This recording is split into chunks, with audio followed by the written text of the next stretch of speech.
పండితులైనట్టి మత బోధకులు సామాన్యంగా దేవుళ్లను దేవతలను ఆరాధించమని జనులను ప్రోత్సహిస్తారు. కానీ విషయాలను తాను స్వయంగా అనుభూతి చెంది తెలుసుకున్న అనుభవజ్ఞుని విషయంలో ఆ విధంగా చేయటం ఎన్నడూ జరగదు. పండితులు కేవలం గ్రంథాలనే అధ్యయనం చేస్తారు. అనుభవజ్ఞుడు గ్రంథాల సారాన్ని రుచి చూసి ఉంటాడు. ఆ విధంగా వారి మధ్య అపారమైన వ్యత్యాసం ఉంది. ఆధ్యాత్మిక మార్గంలో అంతిమ స్థితి వరకు పయనించినవాడు మాత్రమే ఇతరులను విజయవంతంగా నడిపించగలడు.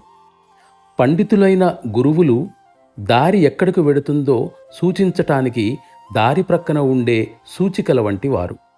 వారు చేయగల పని అంతా ఇదే.